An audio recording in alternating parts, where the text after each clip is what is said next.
É próprio do pensar certo a disponibilidade ao risco, a aceitação do novo e não pode ser negado ou acolhido só porque é novo. Assim como o critério de recusa ao velho não é apenas cronológico, o velho que preserva sua validade ou que encarna uma tradição ou marca uma presença no tempo, continua sendo novo. Isso quem diz foi Paulo Freire, da Pedagogia da Autonomia. Ai, que lindo! Essa semana é a Semana dos Professores, né, gente? E falar de Paulo Freire, né, o patrono da educação brasileira, é falar também do ensino, né, da como se fala, do ensino progressista.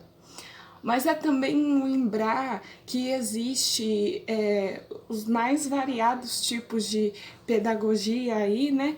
E uma das pedagogias que é mais bonita de Paulo Freire é essa, né? Da pedagogia da autonomia. É, essa semana é a Semana dos Professores, eu já falei isso. E, tipo, eu tô muito feliz porque é a minha semana, né, gente? É um orgulho pra mim estar me formando já nesse ano, porque tem sido um ano muito difícil, muito desafiador, principalmente no meio da educação. Eu fiquei durante 7 meses e estou ainda, né? Desde a pandemia, eu estou parada, eu não estou dando aula, né? Nem à distância, por causa que, né? Não teve como, não tem como dar aula pra bebezinho, né? Na realidade, o meu é terceiro maternal 3, então dá ainda um pouco, mas não estamos em atividade, assim, né? Mas, gente, é muito desafiador e ao mesmo tempo prazeroso. Aqui nós falamos sobre ensinar exige risco. Sim, ensinar é isso mesmo. Ensinar é um risco, né? Às vezes a aceitação do novo e a rejeição de qualquer forma de discriminação. Isso verdadeiramente acontece dentro das escolas. A gente deve lembrar que há uma diversidade, né, social dentro da escola e você lá vai encontrar alunos que às vezes têm algum déficit de atenção ou que, né, sei lá, que tá lá incluso e nós pedagogos temos a obrigação, né, de estar com esses alunos, né, estar ensinando eles e incluí-los, né, que não adianta nada a gente dizer que existe inclusão sabendo que há mais uma exclusão, né, onde que o aluno tá lá na sala, tem o direito de estar na sala, mas ao mesmo tempo ele vive saindo da sala porque para atendimento especializado e o pedagogo, que no caso sou eu, né, não estou dando as devida atenção para aquele aluno. Eu acho que existe sim a educação inclusiva, só que ultimamente tem sido um pouco difícil. A gente estava, como que nesse ano, foi um ano muito difícil, né? A pandemia parou tudo, então a gente teve uma palestra no lugar do estágio e de coordenação e de gestão escolar. E lá a gente aprendeu, né, entendeu um pouco como que está sendo o atendimento especializado, né, como que ensinar a criança autista, por exemplo, em tempos de pandemia. Essa foi um dos levantamentos, né, umas questões que surgiram durante a palestra. E na palestra a gente aprendeu que está tendo ainda o atendimento especializado, né? E o professor também, ele manda a atividade que dá para os demais alunos, para aquele aluno, né, que tem uma deficiência. Vocês entenderam, né? É que é meio complicado, às vezes a gente não sabe. A vez que eu fiz o Enem, o tema foi sobre o surdo. E ficou uma coisa meio que muito vaga, porque ninguém sabia como falar, se era deficiente auditivo, se era mesmo para falar surdo, quando na realidade, quando foi ver lá no final, a maioria das pessoas tinha errado a redação. Por quê? Porque era para falar surdo e não deficiente auditivo. Eu lembro que eu coloquei muito deficiência auditivo, mas porque eu achava que falar é surdo vai ser uma coisa, vai ser um preconceito, eu não sei, na época eu não tinha essa mentalidade, né? Hoje eu sei que não se trata de um preconceito, e sim de um fato. Se a pessoa ela é surda, a gente não deve ficar toda hora falando, é deficiente auditivo, não sei o quê. É surdo. O Enem tava pedindo para ser surdo, é surdo. E só que acontece isso muitas das vezes, né? A gente fica até meio assim, sem saber o que dizer, mas faz parte, né? E é como eu li no começo, Pedagogia da Autonomia, do Paulo Freire, que exige riscos. Eu estou correndo risco a todo momento. Se eu estou ensinando o aluno, né? Eu sou sujeito a errar, e por isso, logo consequentemente, eu estou aprendendo juntamente com o meu aluno. Eu acho muito interessante, eu gostei muito do meu ensino médio, porque foi uma experiência bem diferente do que eu estava acostumada.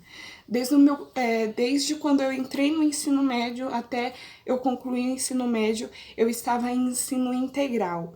E no ensino integral, a gente recebe uma atenção dos professores maior do que um de ensino regular. E eu pude notar, né, perceber o quanto o protagonismo juvenil ele se sobressai, né, dentro de uma instituição que ela é integral. No caso, o ensino integral, ele conta muito com o aluno, né? Exige muito do aluno o protagonismo, exige muito do aluno a autonomia. Eu não gostava muito, confesso para vocês que eu não gostava muito dessa parte, né, de protagonismo juvenil, porque eu sempre fui muito vergonhosa. Mas embora eu sendo muito vergonhosa, eu consegui, né, me adequar. Comecei o primeiro e terminei, né, o terceiro no ensino integral. E para mim foi uma experiência muito boa. Um dia ainda eu quero fazer um vídeo falando somente do ensino integral. Mas é muito bom. É cansativo? É cansativo, mas vou falar para vocês. Antes de você estudar 9 horas ou 8 horas que seja por dia, de segunda a sexta, do que você estudar 6 horas ou 5 horas de segunda a sexta e não aprender, né? E não ter a mesma bagagem que um de ensino integral. Gente, não tem comparação. Ensino integral e ensino regular não tem comparação. Eu, por experiência própria, tive o privilégio ou o desprazer, né, de estudar ensino regular durante mais ou menos uns 9 anos. 9. Comecei no primeiro e fui até o nono. 9 anos de ensino regular. E no ensino regular, quando você passa para o ensino integral, você vê assim, você cai de paraquedas, mas ao mesmo tempo ele te acolhe de uma tal maneira que acaba sendo meio que inevitável você não gostar. né? Tem pessoas que não gostam. Eu já conheço pessoas porque sofreu bullying, muito bullying no ensino integral, até parece que no ensino regular não vai ter, né? Mas por sofrer bullying mais tempo por dia, resolveu sair. E isso acontece, né, gente? Infelizmente isso acontece. Por mais que os professores são mais presentes, mesmo assim acontece ainda de ter um bullying dentro da escola. Infelizmente, né, isso é uma coisa que a gente deve ficar muito atento pelos nossos alunos. Eu recomendo aqui para vocês, falando sobre bullying, recomendo para vocês o filme Entre os Muros da Escola. Esse filme, ele é muito interessante porque ele é um filme de origem francesa, ele inclusive é legendado, né? Mas só que vale a pena assistir. Ele vai contar, né, como é o ensino lá na França. E, gente, eu quando assisti aquele filme, foi até uma indicação de uma professora minha, quando eu assisti aquele filme, eu me assustei. Eu me assustei com a forma, porque eu me vi ali, né, sendo aquele professor, só que não tão autoritário como ele, porque ele usava formas de punir o aluno, ainda estava naquela ideia, né, do vigiar e punir, que o Michel Foucault vai falar, né, que é como se a escola fosse uma prisão, só que eu me via ali porque eu me lembro do meu ensino fundamental e foi exatamente isso. Gente, é triste de você ver, né, que tem professores que, inclusive eu estava vendo um documentário ontem falando exatamente sobre isso, que os professores, que essa profissão ela é muito estressante e que a maioria e de 100 100 professores, 80 sofrem depressão por causa de tanto estresse que passa. Então, para você ver, 80% dos professores sofrendo depressão, mas espera aí, o que está acontecendo? E aí você vai lá ver como o professor é tratado, ou como o professor trata o aluno. Às vezes, por autodefesa, o professor vai ser um pouco agressivo. Eu já presenciei uma sala no qual o professor bateu no aluno. E aí eu assim, me incomodei muito com aquilo. Porque na hora que eu vi aquela professora jogando a apostila no aluno, eu falei assim, eu não acredito que eu tô vendo isso. Eu não tô acreditando que eu vi isso. E eu já vi também o professor xingar o aluno. E aí eu falei assim, não, é por causa de professores como esse que eu quero fazer a diferença. Porque se eu for ser igual a esses exemplos, e as duas eram de professora de matemática. já, né? Não tô dando nomes, mas só falando sobre isso. E eu acho assim, porque matemática é uma coisa, é uma disciplina que ela é até engraçada, chega até a ser engraçada. Porque eu nas aulas de matemática, eu tenho cada história de matemática, gente. Inclusive já teve um tempo que eu queria ser professora de matemática. Mas pergunta pra mim se eu quero hoje, ainda quero, mas não me especializar muito na matéria porque é muito difícil. Mas enfim, matemática tem uma história, né? Aí tem já uma ideia de que o aluno ele deve ser bom. E se ele não é bom, o professor não gosta dele. É uma matéria muito densa, é uma matéria muito complicada, muito complexa. E ela é exata, exata. Falam que química e física é exata, mas nada comparado à matemática. Já viu o Pitágoras, então? Conhece Descartes, René Descartes? Nossa, eu acho que eu tô confundindo aqui os negócios, né? Mas tudo bem. É que tem um filósofo que ele foi... Descartes que falava sobre o plano cartesiano? Eu não lembro, gente. Mas enfim. E E aí, é uma coisa assim que você pega e fala, meu, é uma realidade isso. Você, voltando ao filme, o filme ele vai mostrar que o professor ele estava cansado dos alunos, né? Que os alunos viviam como se fossem uns animais. E o professor falou desse jeito. Ah, eles parecem um animal, fica fazendo coisas parecendo um animal, que não se controla, né? Mas quem assistiu o filme vai entender o que eu tô falando. E quem já assistiu vai entender o que eu tô falando. Mas enfim. E tipo, eu vejo que o meu maior medo quando eu era pequena, embora eu sempre sonhei em ser professora, era que teve um dia que eu assisti uma reportagem em que do qual o professor ele quase morreu porque um aluno bateu nele porque ele tinha dado uma nota vermelha pro aluno. Aí o aluno começou a se rebelar lá e começou a bater no professor, bater, e saiu até sangue. Aí eu fiquei com medo, eu fiquei horrorizada com aquilo. Mas aí eu vejo o seguinte, que eu entendo a posição do professor, independente se o aluno ele era bom ou deixa de ser, se ele teve aquela nota, primeiro que, como a gente vê sempre em avaliação educacional, o aluno não é aquela nota. Então não tem por que o aluno ficar bravo com o professor. Eu já fiquei várias vezes brava com um professor meu por causa da minha nota, porque eu não sou aquela nota, mas eu achava que eu era aquela nota. O que significa isso?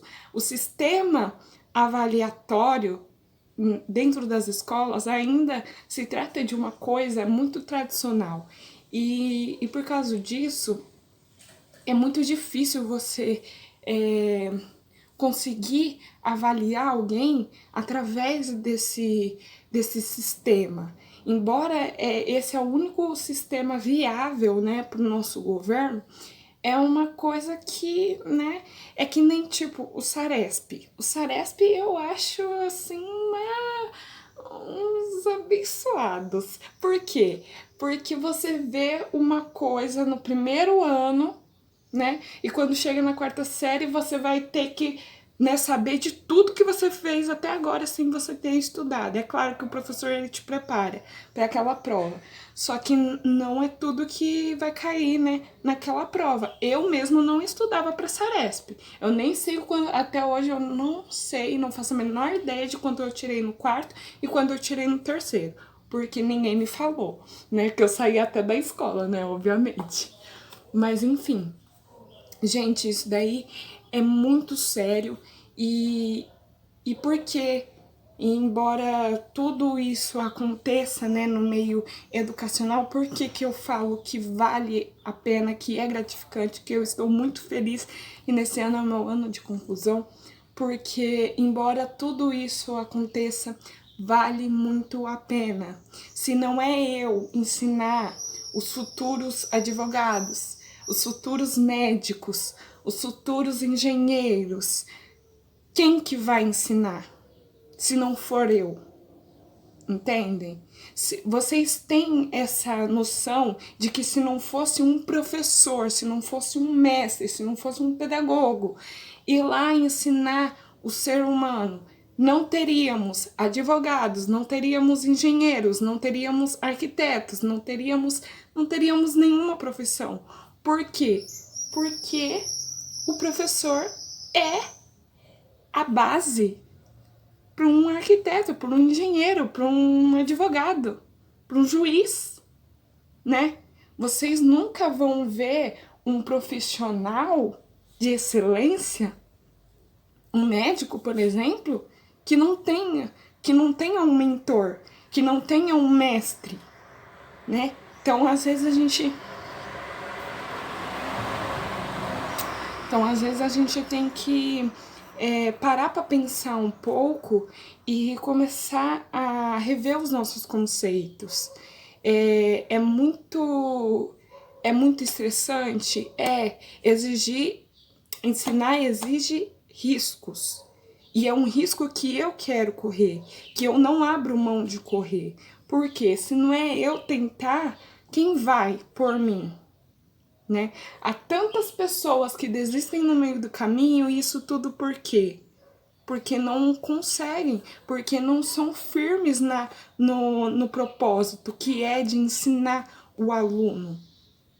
Se hoje eu estou aqui, né, uma, uma, uma estudante do curso de pedagogia do último semestre, não foi fácil chegar até aqui. Não foi fácil estudar esse tempo todo, esses 3 anos, né? Mas só que, e não vai ser fácil quando eu sair do curso de pedagogia e quando eu entrar, né, numa sala de ensino fundamental, que é o que eu quero. Eu sei que não vai ser fácil, mas vai valer a pena. Porque isso não é uma coisa passageira, não é uma coisa momentânea, uma coisa de momento, não. É uma coisa pro resto da vida, né? Você olhar assim e ver o desenvolvimento de uma criança, gente, é muito lindo, é muito gratificante. Eu já presenciei a criança que ela não sabia falar e quando foi no final do ano, ela já sabia falar, já sabia andar. Isso é tão bonito de ver. Eu olho assim, eu não tive a oportunidade de estar presente no começo do ensinamento do meu primo, né? Mas só que eu estive acompanhando de longe e só de ver hoje ele andando normal, eu falo, gente, ontem a criança tava lá rastejando o popô no chão e hoje ela tá andando. Olha só que legal. E o que o ensino infantil não faz, né? Porque ele entrou, se não me engano, com 2 anos. Ele tem 2 anos. É 2 ou 3? Ah, não lembro muito bem. Mas ele entrou na escolinha e começou a andar, gente. Aí eu falei, ai, que graça, né? E isso é muito legal, porque a gente vê que valeu a pena. É estressante o ensino fundamental? Ou se é? Falar pra vocês, cuidar de filho dos outros não é legal, não. Eu nunca gostei, né, de ser babá. E inclusive quando a minha mãe era babá, eu até assustei a criança, porque eu não sabia que não podia contar história de terror para criança. Aí eu contei, a criança não parava de chorar, ficou a noite toda assombrada. Aí depois a minha mãe até parou de cuidar da criança, né, que a criança não parava de chorar. Eu traumatizei uma criança, gente. Mas isso faz parte, acontece. Eu era uma criança também, né? E hoje eu olho assim e falo, olha, vale a pena, viu? Vale muito a pena. E vamos fechar o vídeo, né? Porque esse vídeo já ficou muito longo. Mas é isso aí, espero que vocês tenham gostado, estejam entendidos. E esse foi esse vídeo eu dedico a todos os meus professores, a todas as minhas colegas de turma, né, que nesse ano se formam, e as minhas colegas que também vão se formar no ano que vem, no meio do ano. Para mim é motivo de muito orgulho, de muita alegria, né, estar fazendo esse vídeo, estar dizendo para vocês que não é fácil, mas também que vale a pena correr o risco, porque ensinar exige risco, né? Então é isso, espero que vocês tenham gostado. Se gostou, compartilhe com os seus amigos, deixa o seu like, né? Comente aqui nos comentários se você gostou do tipo desse vídeo. E é isso aí, até mais!